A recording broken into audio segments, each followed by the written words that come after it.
You are bankrupt. Not of money, but of power. Every object you bought to feel secure has become a chain. Every payment you make is a tribute to a kingdom that views you as a resource. You traded your sovereignty for a display case of trophies that now own you. Your intelligence has been weaponized against you, making you a better earner, but a more docile slave. The resentment you feel isn't petty. It is the fury of a king who has been tricked into living as a servant. They need you hungry, needy, invested, because a man who needs nothing is a ghost in their machine. Untraceable, unmanageable, uncontrollable. Your desires are their leverage. Your fears are their marketplace. Your entire life has been a silent, elegant extraction, and you volunteered for it. This moment is not an accident. It is a collision. Your disgust has reached critical mass. Clicking away now is surrendering to the program. Staying is initiation into the protocol that turns victims into untouchables. This is the fork. Choose the cage or choose the void.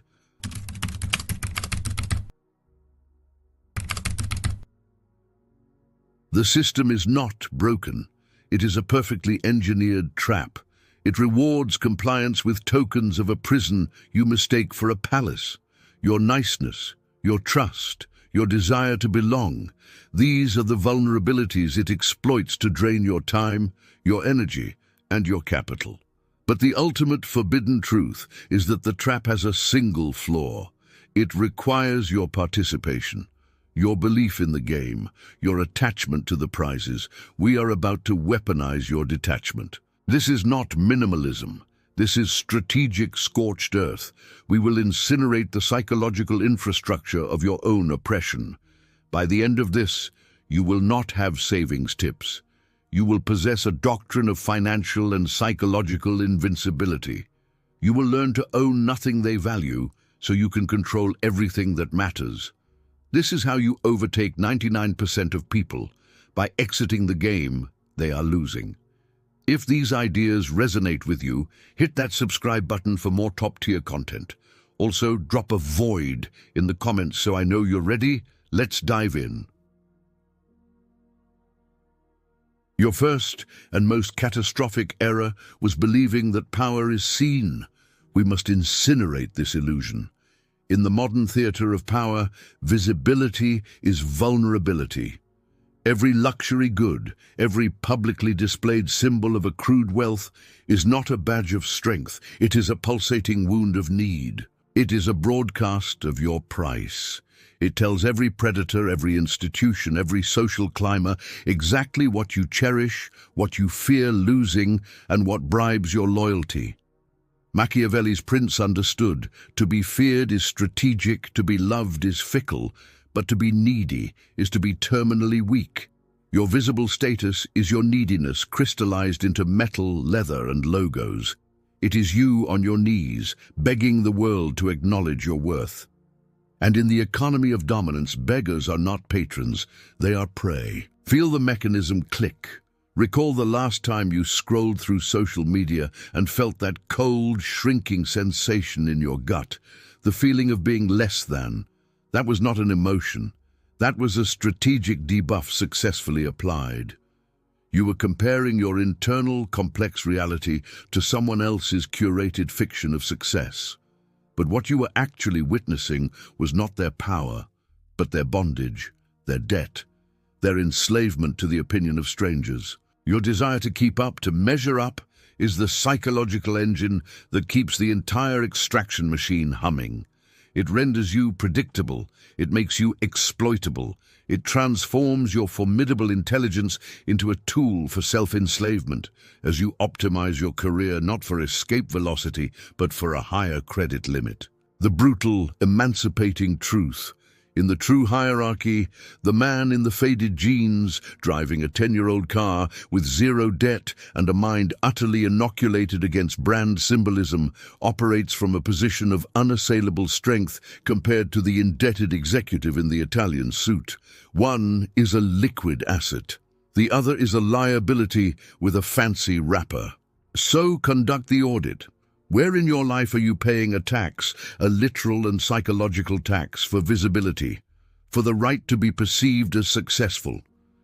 Calculate the true cost, not just the dollar amount, but the hours of your finite life, the mental bandwidth consumed by worry, the compromises of integrity, the freedom you bartered for that hollow glance of approval from people whose respect is a currency of lies. This is the first law of the void.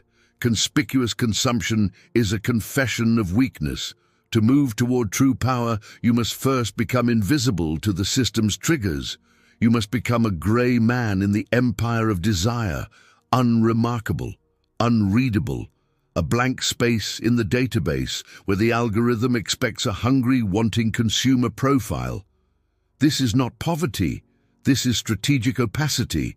When they cannot discern what you want, they cannot construct a lever to move you. And this opacity is funded by the most potent, misunderstood resource in existence, your unspent capital. You were indoctrinated with a sacred, suicidal mantra: money is for spending, that its highest purpose is transformation into material proof of your existence. This is the language of the harvestable entity.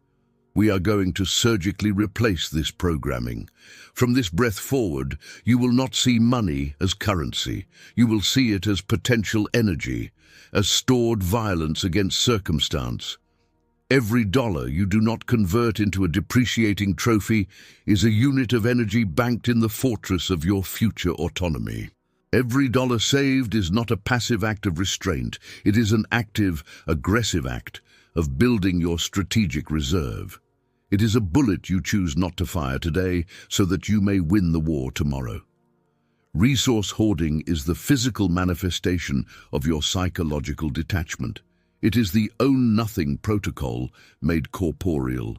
While the 99% are frantically converting their time, their one non-renewable resource, into objects that decay and obligations that enslave, you are engaged in a silent, militant accumulation of potential.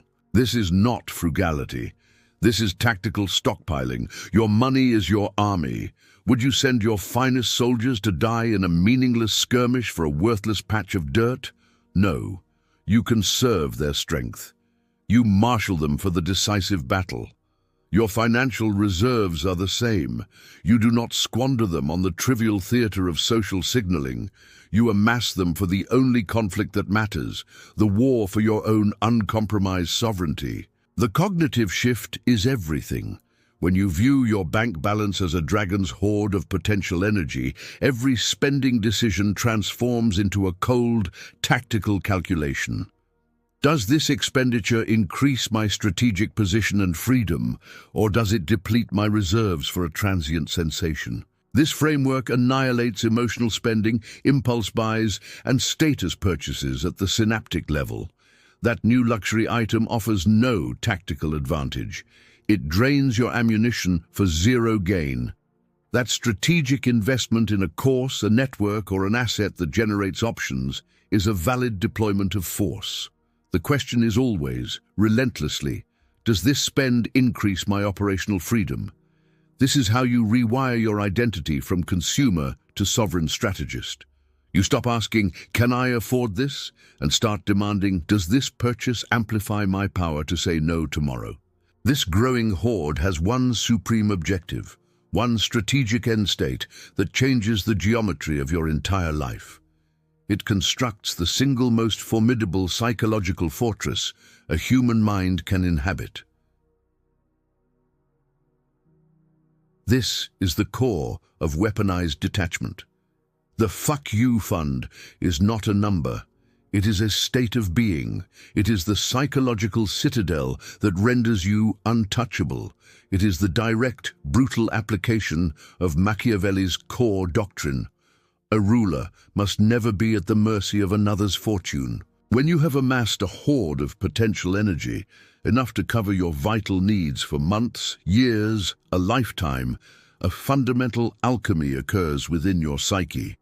Your posture in every human interaction, every negotiation, every demand the world places upon you undergoes a radical transformation. You are no longer operating from a place of need. You are operating from a place of choice. This is the asymmetric advantage your emotionally reactive, financially desperate competitors cannot comprehend, much less possess. They must endure the abusive boss, the toxic relationship, the soul-crushing compromise, because their biological and psychological survival is chained to the next paycheck. You are not. You have purchased your own sovereignty, and this sovereignty radiates from you as a silent, unnerving authority. It is the confidence that emanates not from arrogance, but from the concrete logistical reality that you can at any moment stand up and walk away from any table, any deal, any person, without a flicker of fear. When you can walk away without consequence, you find the terms of any engagement miraculously improve. People on a primal level sense your detachment. They cannot locate your levers because your levers are no longer external. Your motivation is no longer survival, it is strategy. This is the ultimate expression of controlling everything while owning nothing. By making your continued participation a voluntary grant of your attention, a gift they must earn, not an obligation they can extort. Now we forge the armor for this fortress, psychological detachment. This is how you look at a high-production advertisement for a luxury automobile and feel not desire, but a cold, analytical contempt.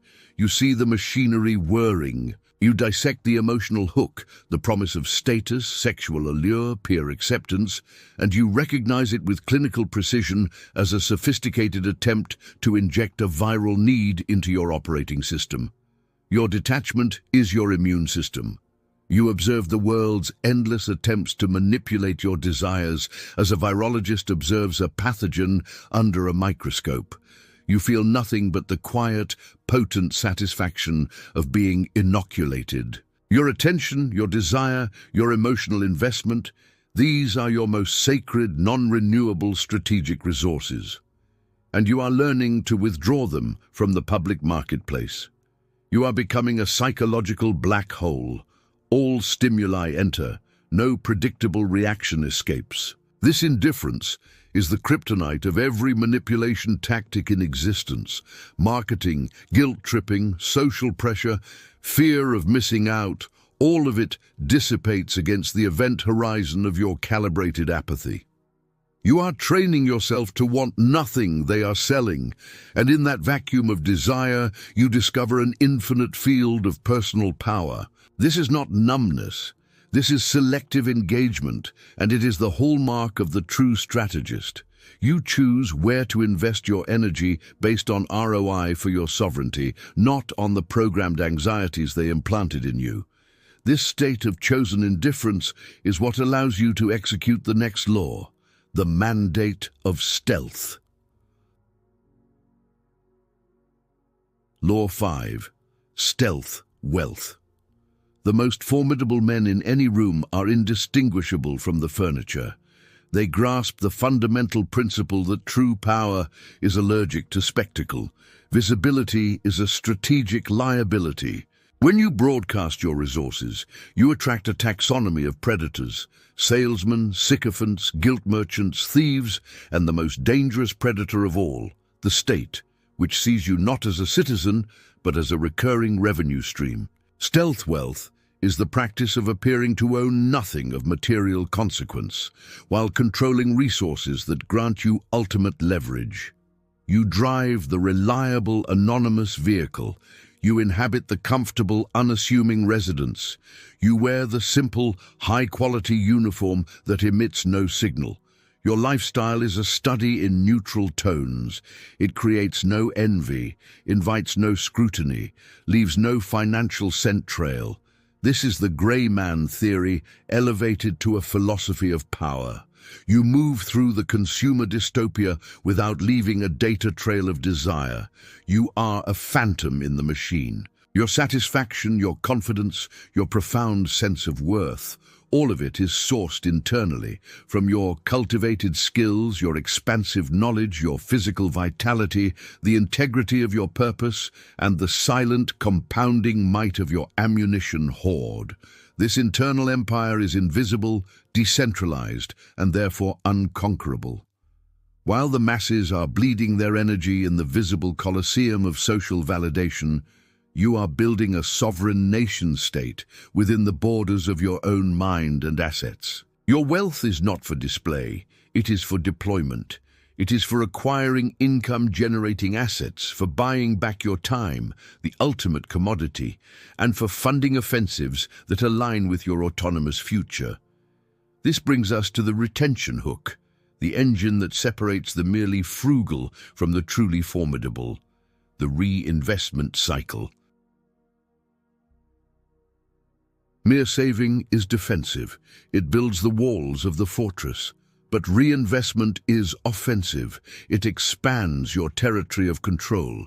The reinvestment cycle is the clandestine process of systematically converting your hoarded potential energy into assets and capabilities that further decrease your dependence on the system and increase your power to shape reality. This is where the genuinely powerful hide their strength.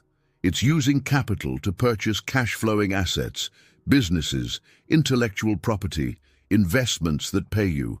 It's using resources to acquire high-value, leverageable skills that increase your earning power on your own terms. It is a self-perpetuating, self-accelerating loop. Ammunition hoard buys income-generating asset skills. Asset skills generate more ammunition and more options. Increased ammunition options permit greater detachment and strategic risk-taking. This leads to acquiring higher-yield assets, chung skills. This is the silent engine of inexorable growth. This is how you control everything, by owning the means of production of your freedom, not the products of your slavery. You own the cash-flowing engine, not the shiny exhaust pipe. You own the network, not the node. Your power becomes abstract, distributed, and resilient. It is no longer tied to a job, a market, or a trend. It is a perpetual motion machine of autonomy. This is the master key. This is the transition from being a value extractor's target to becoming an untouchable source of capital allocation yourself. Stop. Execute the field audit. Look around your physical and digital space right now. Everything you see that does not generate value, enhance your vital capability, or directly contribute to your strategic freedom is a leak in your power reserve. It is a monument to a prior version of you, a version programmed with desires that served another master. If you cannot abandon it tomorrow without a tremor of emotional loss, you do not own it. It owns a share of you. The goal is not austerity. The goal is strategic possession. Every object, relationship, and commitment must justify its existence by serving your sovereignty, not your conditioning. This is the synthesis of your transformation. You began as a betrayed intellectual, feeling the visceral weight of financial and social chains. You saw through the trap of visible status. You redefined money as potential energy and began the militant hoard. You constructed the fortress of no through financial and psychological detachment. You cloaked yourself in the grey eminence of stealth wealth, and now you have ignited the silent, perpetual engine of the reinvestment cycle. The arc is complete, from owned to owner, from exploited to untouchable, from a node in their network to the architect of your own. The ultimate power move in a system engineered to thrive on your need is to starve it, to look upon the entire carnival of manufactured desire and offer, in return, a vacuum of indifference. Your apathy is your authority. Your ability to withdraw, to walk away, is your most potent form of control. Let them have their trinkets and their debt. Let them burn their lives for the applause of strangers. You are no longer in their audience. You have left the theater. You own nothing they value, and in doing so, you control everything that is real. Your time, your attention, your choices, your peace, your untouchable future. The throne is not purchased. It is forged from silence and compounded options. If you are ready to build this internal empire, to move from a state of exploited intelligence to sovereign strategy, declare it now. Comment "untouchable" below. Let me see the silent assembly of ghosts. What you have now is the framework, the fortress walls. But a sovereign does not just hold a position, he projects power. The next evolution is not defense but influence. Not just indifference, but calibrated, undeniable force applied with surgical precision. The psychological frameworks that allow you to navigate a manipulative world, to read people like open books while remaining an enigma, to turn every interaction to your strategic advantage without ever raising your voice. That is the next stratum of power. And it is detailed in the on-screen video. This is not a sequel, it is the necessary escalation. Do not stop at the fortress. Learn to command the field from within it. I'll see you there. See what others miss. Know what others fear. Become who others can't.